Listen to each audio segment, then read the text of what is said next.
Assalamualaikum warahmatullahi wabarakatuh.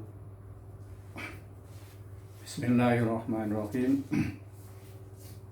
Alhamdulillahirabbil alamin. Wassalatu wassalamu ala sayyidina Muhammadin wa ala alihi wa sahbihi ajmain, amma ba'd. Para mahasiswa yang berbahagia, alhamdulillah pada kesempatan ini kita bisa melanjutkan perkuliahan kita, yaitu untuk pertemuan yang ke-9. Untuk pertemuan yang ke-9 ini akan membahas tentang pengertian hadis, sunnah, khobar, asar, dan hadis qudsi.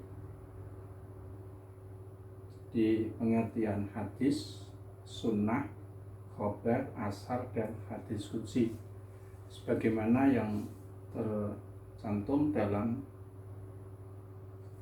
topik inti yang tercantum dalam silabi. Sekarang kita mulai dengan pengertian hadis. Kita sering mendengar, bahkan kita sebagai umat Islam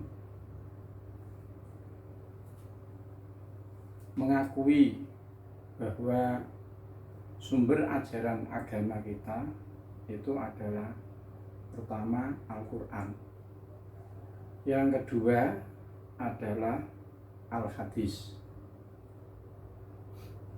Jadi dua sumber itulah yang menjadi sumber pokok dari apa yang kita laksanakan sehari-hari, baik itu hubungannya ibadah kepada Allah maupun muamalah kepada sesama manusia. Memang kita tidak bisa langsung memahami Al-Quran tanpa ada hadis. Selanjutnya juga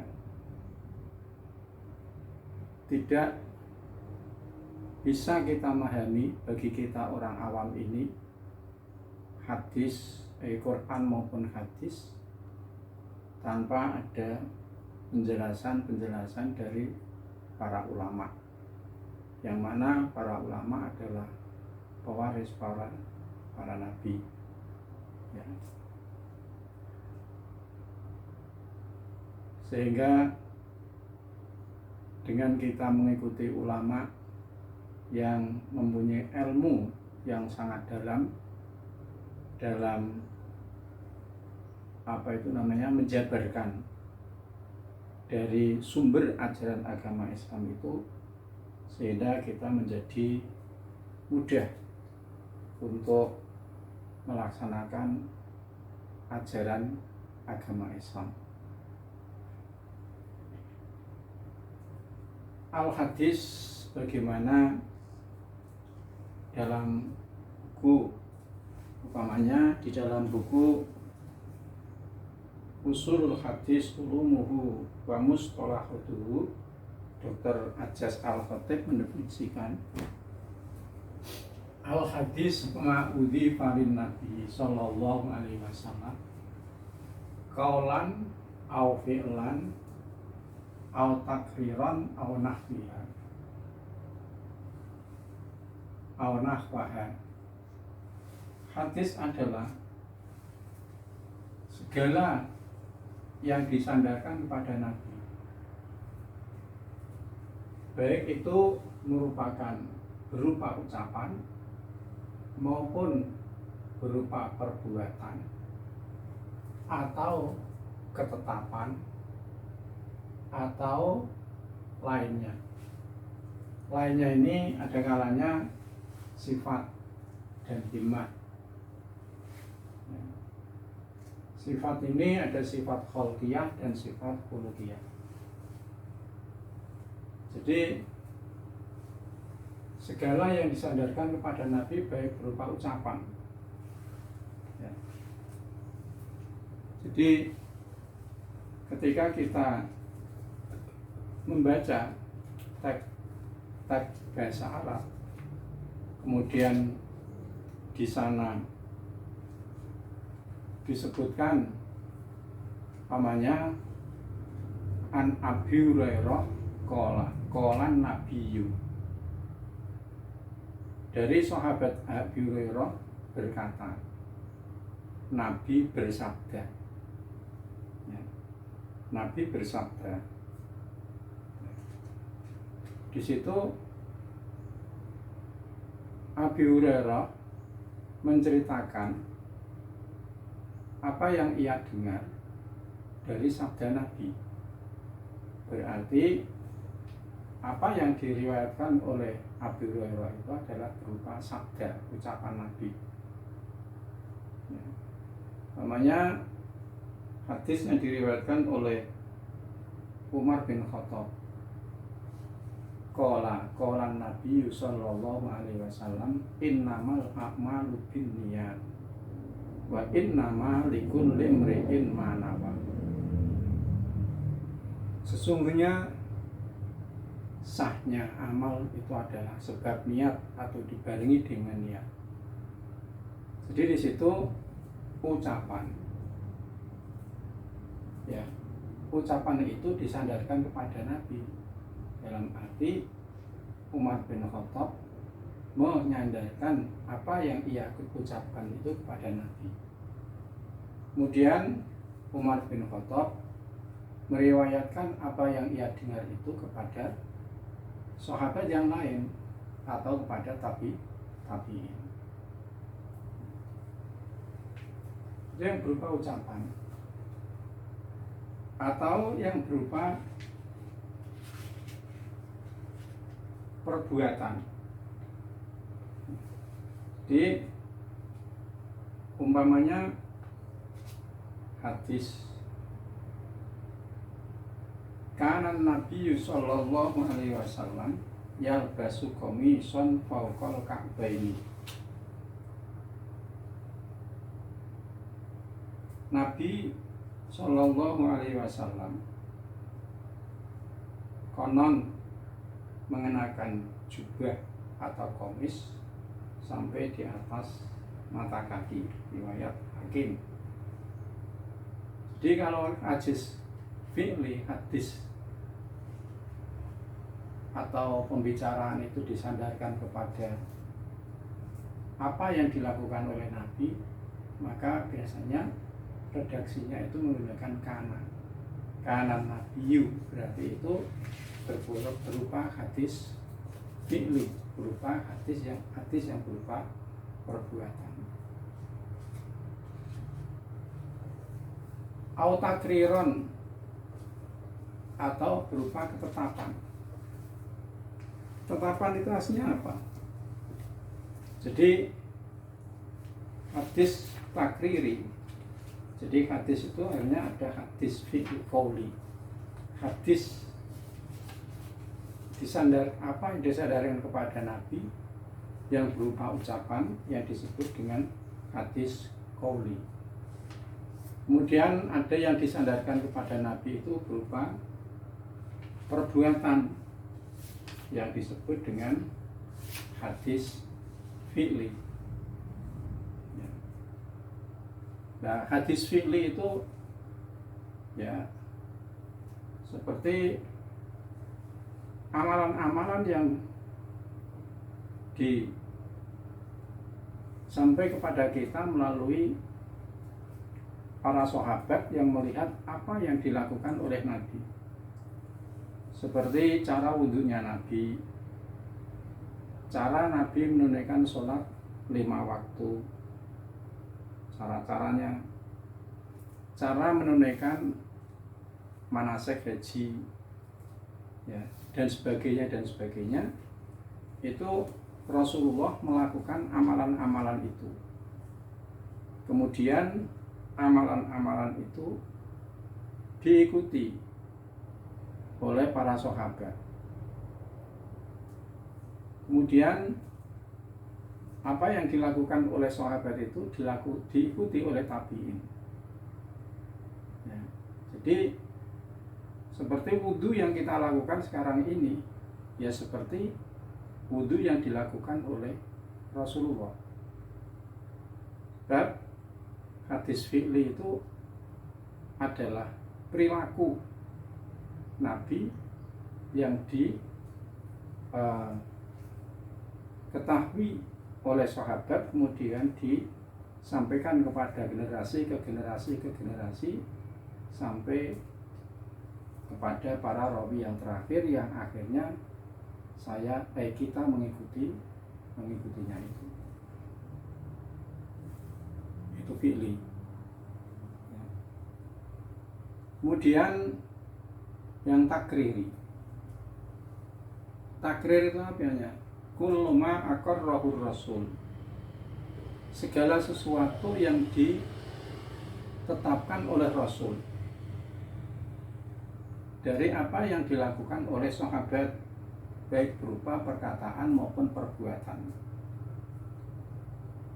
Dengan Rasul mendiamkan apa yang dilakukan oleh sahabat itu, tidak mengingkarinya, atau persetujuan Rasul apa yang dilakukan oleh sahabat itu, yang menjadi ketetapan Rasul, itulah yang disebut hadis, bukan yang dilakukan oleh sahabat.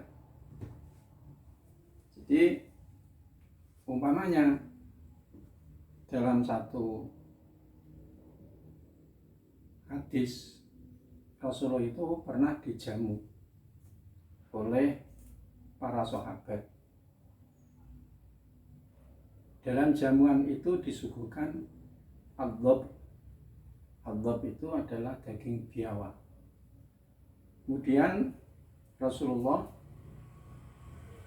dipersilahkan untuk ngerahapi, tetapi Rasulullah tidak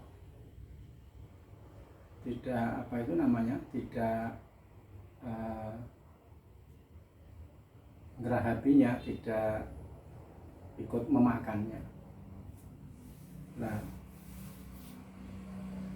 karena apa? Biawak itu adalah binatang yang tidak biasa dimakan oleh komunitas Rasulullah, sehingga karena tidak biasa itulah Rasulullah tidak kerso.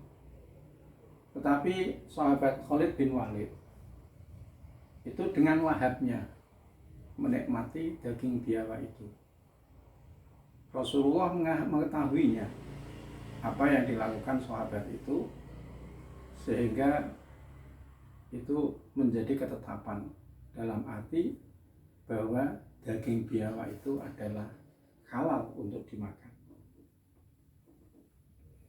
Kemudian ya,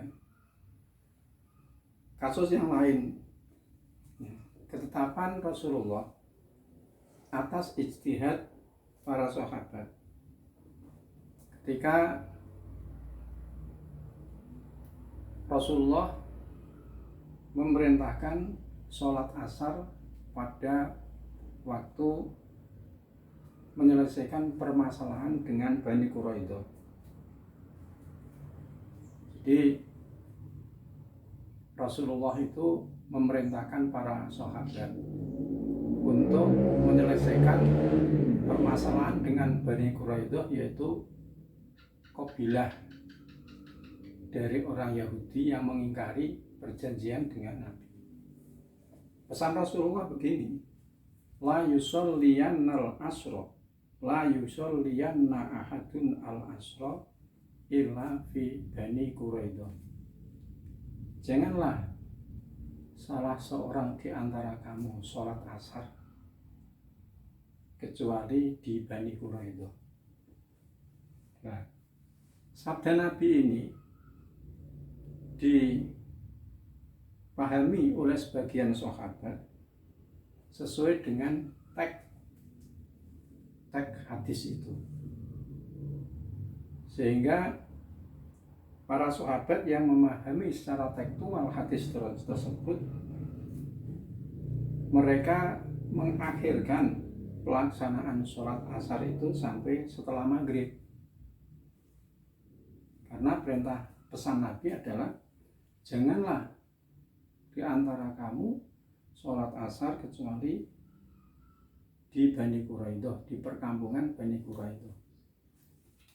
Jadi walaupun sholat asarnya itu tidak tepat pada waktunya karena belum sampai di perkampungan Bani Quraidah, ya sholat belum dilaksanakan. Tapi sebagian sahabat memahaminya lain, bahwa memahaminya bukan secara tekstual tapi konteksnya, bahwa yang dimaksud oleh Rasulullah itu adalah untuk memberikan motivasi kepada sahabat agar mereka itu bergegas-gegas untuk sampai di Bani Quraidah. Oleh karena itu sholat dilaksanakan pada waktunya walaupun belum sampai di perkampungan Bani Quraidah. Nah, permasalahan ini sampai kepada Nabi. Jadi apa yang dilakukan oleh dua kelompok sahabat ini sampai kepada Nabi. Kemudian Rasulullah mengakuinya, menetapkannya, tidak menyalahkan salah satunya. Nah ini termasuk takrir, ketetapan yang dilakukan oleh Rasulullah, apa yang dilakukan oleh para sahabat. Itu yang akhirnya disebut dengan hadis takriri. Di hadis itu ada yang takriri. Au nahwiha atau lainnya. Seperti sifat Nabi. Ya. Di Rasulullah, beliau adalah dilukiskan oleh para sahabat dan ahli tarikh seperti sifat-sifat dan bentuk jasmaniah beliau dilukiskan oleh sahabat sebagai berikut. Karena Rasulullah Shallallahu Alaihi Wasallam ahsanan nasi wajhan wa ahsanahum khalqan laisa bitoli tawil wala bil qasir. Jadi Rasulullah adalah sebaik-baiknya manusia mengenai paras mukanya dan bentuk tubuhnya. Beliau bukan orang yang tinggi dan bukan pula orang yang pendek. Ini adalah sifat khalqiyah. Ya. Kemudian hamiyah. Ham itu artinya kehendak. Jadi sesuatu yang menjadi kehendak Rasulullah. Rasulullah ingin melakukan sesuatu, tapi belum sampai sesuatu yang ingin Rasulullah lakukan itu terlaksana. Rasulullah sudah wafat terlebih dahulu. Seperti ketika Rasulullah sampai di Madinah, Rasulullah melihat orang-orang Yahudi itu sama berpuasa Asyura, puasa Syura. Ya.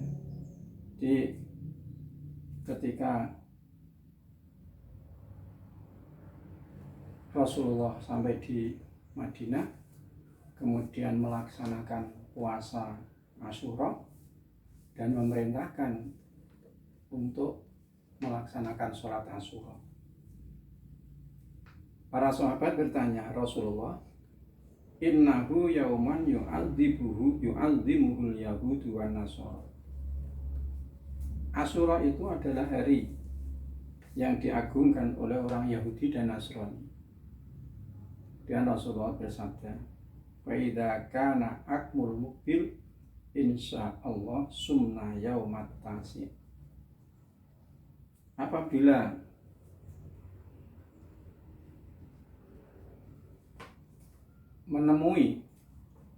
menangi tahun yang akan datang, insya Allah kami berpuasa pada tanggal 9. Jadi itu hem Rasulullah, keinginan Rasulullah untuk berpuasa pada tanggal 9 Syuro, ya, tapi belum terlaksana. Maka itu termasuk bagian dari sunnah, walaupun itu belum dilaksanakan oleh Rasulullah. Kemudian yang kedua, dalam silabu itu pengertian sunnah. Ya. Sunnah itu kalau menurut muhaddisun ahli hadis itu ya muradif, sinonim dengan hadis seperti definisi ini. Tapi ada yang membedakan bahwa sunnah itu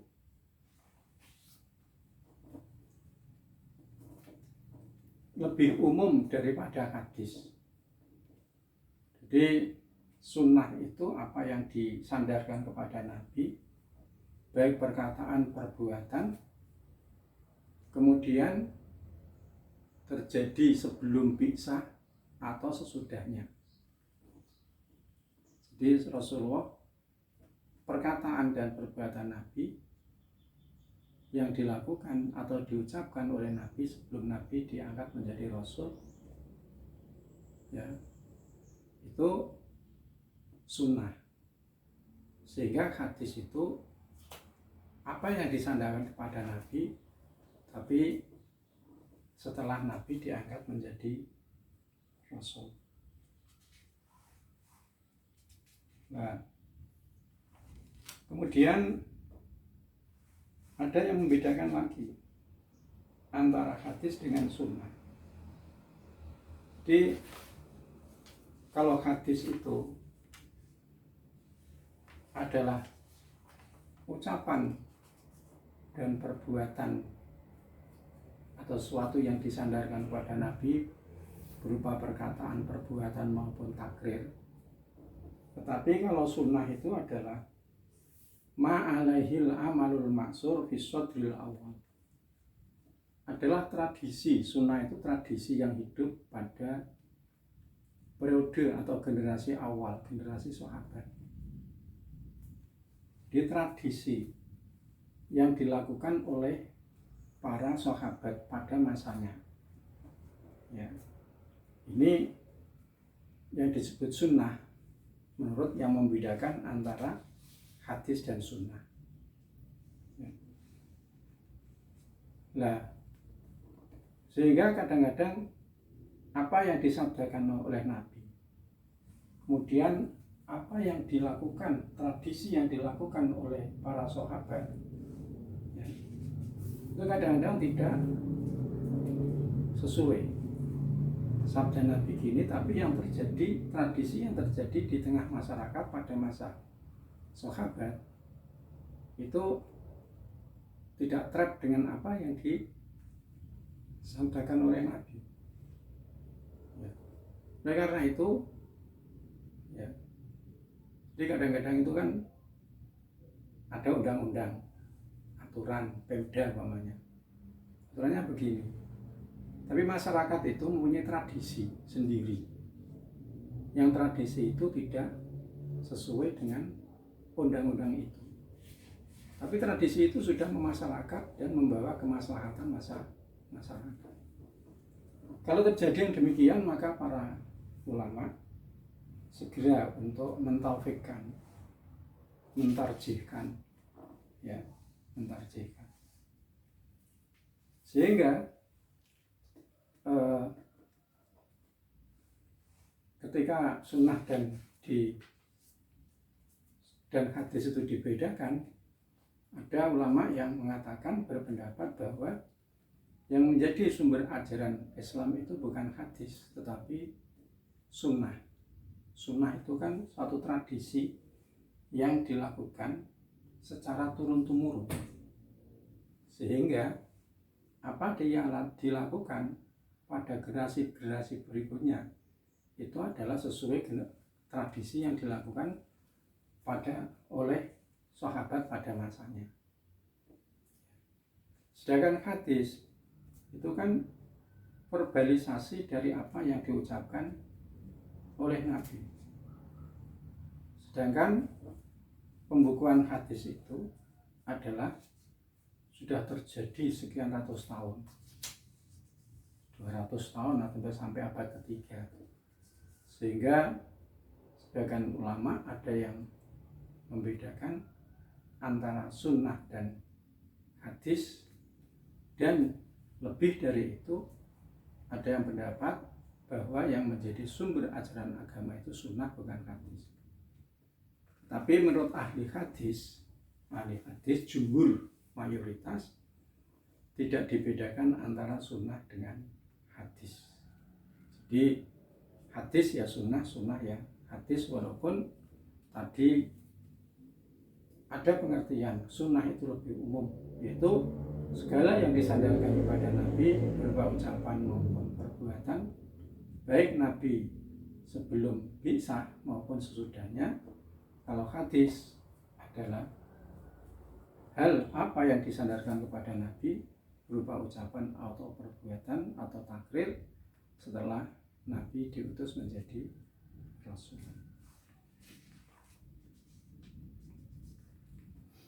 Kemudian selanjutnya khobar. Demikian pula khobar. Jadi menurut ahli hadis ketika disebutkan khobar itu maksudnya juga hadis. Maka hadis dan khobar itu adalah meliputi marfu, yaitu segala sesuatu yang disandarkan kepada Nabi, ucapan maupun perbuatan, atau disandarkan kepada sahabat, atau yang disebut dengan hadis mauquf.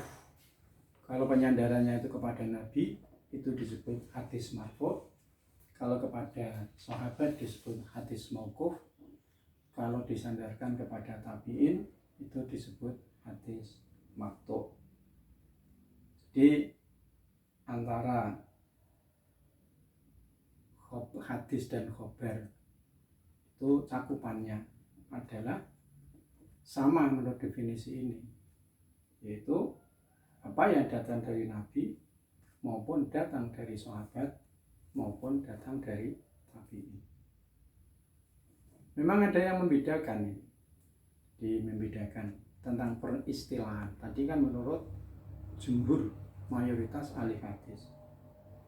Ada yang membedakan kalau hadis itu segala yang datang dari Nabi, sedangkan khobar itu yang datang dari selain Nabi.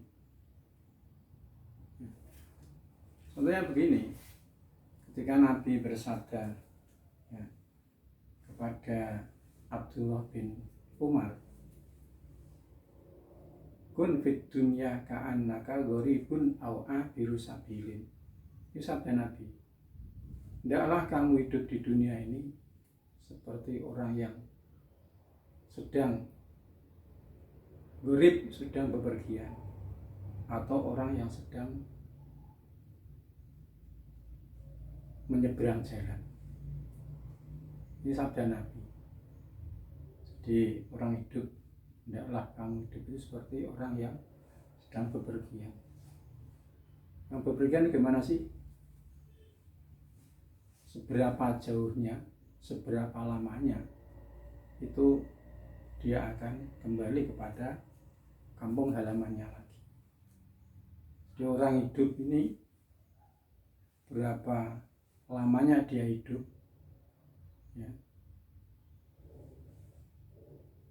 di mana dia hidup, itu akhirnya dia akan mati. au abiru sabilin, atau orang yang menyeberang jalan. Orang menyeberang jalan itu tidak akan berhenti di tengah jalan, tapi dia mesti akan sampai kepada seberang sana. Demikian pula orang hidup ini seperti orang yang menyeberang jalan. Dia tidak akan hidup selamanya di dunia ini, tapi dia akan sampai kepada yang dituju itu kematiannya. Kemudian hadis Nabi itu ditambah oleh Abdullah bin Umar sendiri. Idza asbahta fala tantadiril masa wa idza amsayta fala tantadiris sabah wa khudh min sihhatika limaradika wa min hayatika limautika. Nah, perkataan Abdullah bin Umar inilah yang akhirnya disebut dengan mauquf, sebab mulai dari kun fid dunya tidak amsayta fala tantadiris sabah, ini adalah perkataan Abdullah bin Umar sendiri. Kemudian oleh karena itu ada yang menyebutkan lagi antara hadis dan khobar. Ini peristilahan saja ini yang beda-bedakan. Umumnya arti khusus dan umum. Jadi kalau hadis itu mencakup khobar, tapi khobar tidak mencakup hadis. Jadi kalau hadis itu mencakup apa yang datang dari Rasul dan dari sahabat, tapi kalau khobar itu hanya yang datang dari sahabat. Jadi ringkasnya bahwa kalau disebutkan lafal hadis begitu adalah maksudnya adalah segala yang disandarkan kepada Nabi. Dan kadang-kadang yang dimaksudkan adalah juga yang disandarkan kepada sahabat atau disandarkan kepada tabi'in. Kemudian ada istilah lagi asar, khobar dan asar. Jadi yang dimaksud dengan khobar dan asar adalah segala yang disandarkan kepada Rasul, disandarkan kepada sahabat dan tabi'in. Hanya saja di sini ada peristilahan yang sifatnya lokal, yaitu ulama Khurasan ya menamai hadis mauquf yang disandarkan kepada sahabat itu disebut asar, sedangkan yang disandarkan kepada Nabi itu disebut khobar atau marfu ya, marfu. Tapi pada intinya menurut jumhurul muhaddisin, mayoritas ahli hadis, bahwa istilah antara hadis, sunnah, khobar dan asar itu adalah sinonim, muradif ya. Hadis ya sunnah, sunnah ya khobar ya asar. Cuma tadi ada pembedaan peristilahan dalam hal penyandaran ucapan maupun perbuatan itu kepada Nabi atau pada sahabat atau pada tabi'in. Sekarang hadis qudsi ya. Namanya saja qudsi, qudsun itu artinya suci ya. Jadi semua hadis yang di situ berupa ucapan yang disandarkan oleh Rasulullah kepada Allah Subhanahu wa Ta'ala. Jadi ucapan diucapkan oleh Rasulullah, tapi Rasulullah ketika mengucapkannya itu disandarkan kepada Allah Subhanahu wa Ta'ala. Jadi banyak sahabat meriwayatkan, contohnya an Abi Hurairah qala Rasulullah sallallahu alaihi wasallam qala Allah Ta'ala. Jadi Rasulullah berkata, terus qala Allahu ta'ala. Nah, disebut dengan qudsi karena hadis itu penyandarannya adalah kepada Allah yang Maha Suci. Ya. Atau disebut dengan hadis ilahi.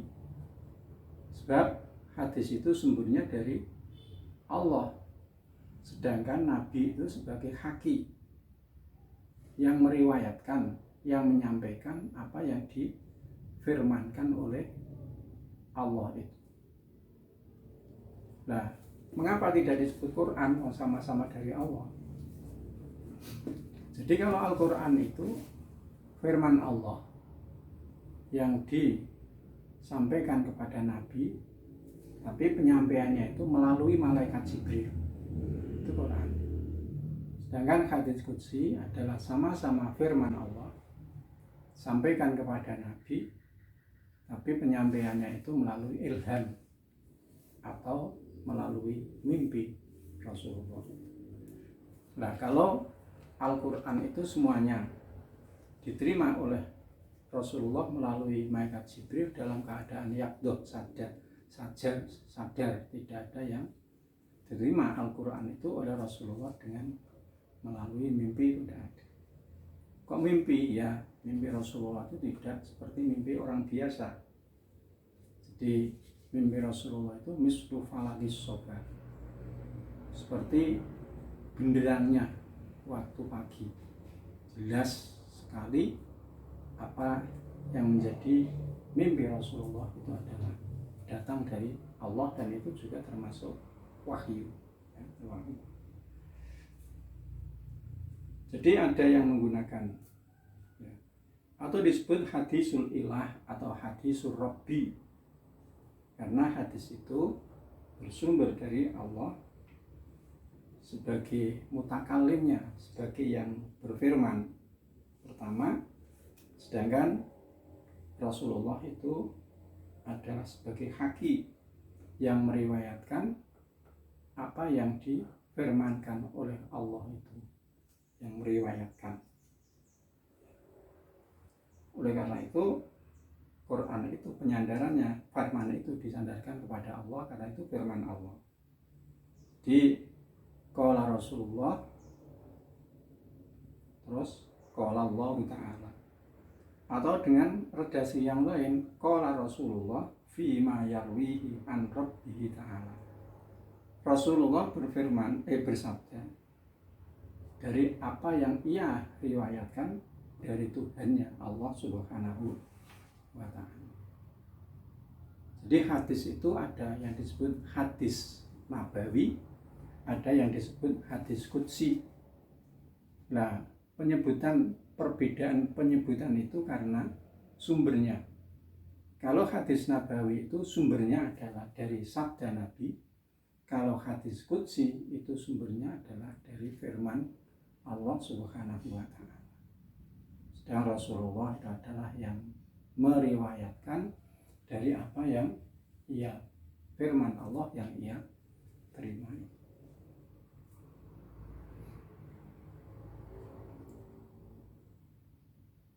Jadi walaupun itu hadis qudsi yang diterima oleh Nabi melalui ilham, semuanya itu semua adalah wahyu. Jadi Allah Subhanahu wa Ta'ala berfirman, wa ma yantiqu 'anil hawa in huwa illa wahyu yuha. Tidak, Nabi itu tidak berucap menuruti hawa nafsunya, kecuali yang diucapkan itu adalah wahyu yang diterimakan dari Allah Subhanahu wa Ta'ala. Kemudian ya, tadi contohnya hadis qudsi begini. An Abi Dzar Al-Ghifari radhiyallahu anin Nabi sallallahu alaihi wasallam fi ma yarwihi an Rabbih. Jadi dari Abi Dzar Al-Ghifari radhiyallahu anhu anin Nabi. Terus di situ fi ma yarwihi an Rabbih, dari Nabi dalam apa yang ia terima dari riwayatkan dari Tuhannya. Annahu qol, sesungguhnya Allah berfirman, ya ibadi inni haramtu dzulma ala nafsi wa ja'altuhu bainakum muharraman fala tadzalamu. Hai hambaku, sesungguhnya saya mengharamkan berbuat zalim pada diriku, diri Allah, dan saya jadikan di antara kamu zalim itu adalah haram, maka janganlah kamu semua saling berbuat zalim. Itu contoh daripada hadis qudsi. Kemudian memang ada kitab seperti Al-Ithafat As-Saniyah bil Ahadisil Qudsiyah. Itu sebuah kitab kecil yang memuat hadis-hadis qudsi. Dan di sini perlu saya sampaikan perbedaan antara hadis qudsi dengan Quran. Ya, hadis qudsi dengan Quran. Yang pertama, Al-Quran adalah mukjizat yang kekal. Selamanya Quran itu mukjizat sampai akhir zaman, terjaga dari adanya perubahan maupun penggantian sabda sampai pada huruf-hurufnya. Al-Quran itu mutawatir lafalnya itu mutawatir. Jadi sejak Al-Quran itu diterima, firman Allah diterima oleh Rasulullah langsung memerintahkan kepada sahabat untuk menulis maupun untuk menghafalnya. Begitu banyak para sahabat yang menghafalnya. Kemudian dari sahabat disampaikan, diterima oleh generasi berikutnya tabi'in juga sekian banyak.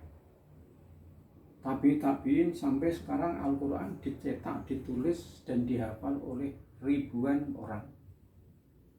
Sehingga itu yang disebut dengan tawatur lafzi, lafalnya itu mutawatir. Dari pertama sampai akhir itu disampaikan oleh sekian banyak orang yang tidak mungkin menurut adat itu sekian banyak orang itu berbuat bohong. Oleh karena itu Al-Quran, karena lafalnya sampai pada kita itu adalah mutawatir, maka Quran yang kita lafal, Al-Quran yang kita baca sekarang ini ya sebagaimana lafal Al-Quran yang disampaikan oleh Nabi dari Allah Subhanahu wa Ta'ala. Mujizat ya. Jadi mutawatir lafzi ya, dari kata-katanya, huruf-hurufnya ya, dan uslub-uslubnya. Kemudian yang kedua, hurmatu riwayatihi bil makna. Quran itu tidak boleh diriwayatkan secara maknanya. Jadi karena lafalnya itu dari Allah, maka tidak boleh dirubah lafal Al-Quran itu. Kalau hadis qudsi itu bisa, namanya riwayat bil makna, karena firman itu disampaikan kepada Nabi ya. Kemudian Nabi yang meriwayatkan, boleh jadi sahabat yang meriwayatkan itu riwayatannya secara makna. Kemudian Al-Quran itu tidak boleh untuk dipegang bagi orang yang hadas dan membacanya ya, membacanya seperti orang yang sedang junub. Kalau yang junub bagaimana? Bacalah dalam hati, bukan diucapkan pelafalannya. Kemudian ta'yinuhu bis sholat. Kalau Al-Quran itu ya, merupakan bacaan dalam sholat, di dalam Al-Quran, dalam sholat itu tidak diperkenankan untuk membaca hadis maupun bacaan-bacaan yang lain. Di Quran itu ta'yin tertentu dibaca dalam sholat. Tidak boleh sholat itu membaca dengan bacaan lain seperti hadis ya. Kemudian tasmiyatuhu Quran. Quran itu disebut Qur'annya, bacaan Qur'an ya Qur'an. At-ta'abbud bi qiraati likulli harfin minhu asru hasanatin. Membaca Al-Qur'an, membacanya saja karena itu adalah firman Allah, maka membacanya merupakan ibadah. Membacanya saja merupakan ibadah. Tiap-tiap huruf itu mendapatkan, membaca tiap-tiap huruf dari huruf Al-Qur'an itu mendapatkan pahala 10 kali kebaikan. Kemudian dinamakan dari jumlah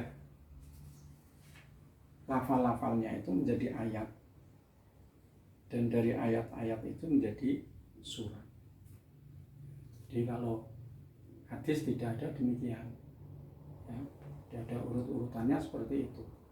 Dan urut-urutan ayat Al-Qur'an maupun surat Al-Qur'an itu adalah tauqifi.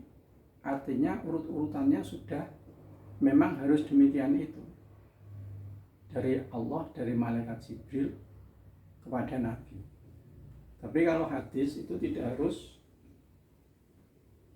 ada urut-urutan khusus tertentu seperti urut-urutan surat dan ayat dalam Al-Qur'an.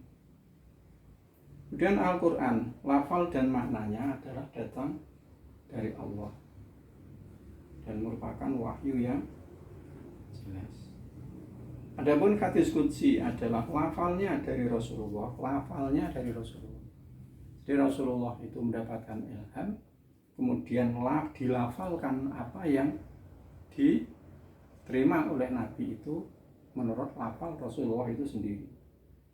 Jadi lafalnya dari Rasulullah, maknanya dari Allah Subhanahu wa Ta'ala melalui ilham atau mimpi manam.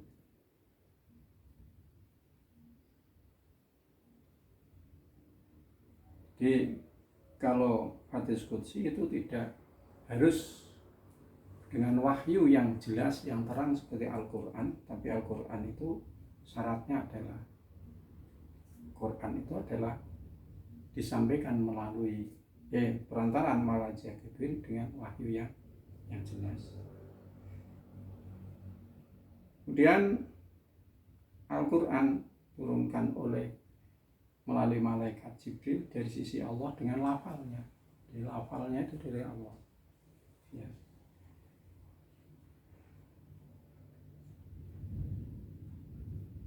Ini perbedaan antara Al-Qur'an dengan hadis qudsi. Jadi saya ulangi lagi bahwa hadis qudsi adalah lafal, ucapan yang diucapkan oleh Rasulullah, kemudian ucapan itu disandarkan kepada Allah Subhanahu wa Ta'ala. Jadi itu firman Allah yang dilafalkan oleh Rasulullah menurut redaksi Rasulullah itu sendiri, ya, bukan lafalnya seperti Al-Qur'an datang dari Allah Subhanahu wa Ta'ala. Itu hadis Quran dan hadis qudsi. Nah, pengertian hadis tadi ya sudah, sunnah, khabar dan asar. Kemudian pengertian hadis qudsi dan perbedaan antara hadis qudsi dengan Al-Qur'an Al-Karim. Dan contoh-contohnya bisa dilihat di buku-buku sendiri, banyak. Karena itu pertemuan kita kali ini saya cukupkan sekian, kurang lebihnya kita akhiri dengan wabillahi taufiq wal hidayah. Wassalamualaikum warahmatullahi wabarakatuh.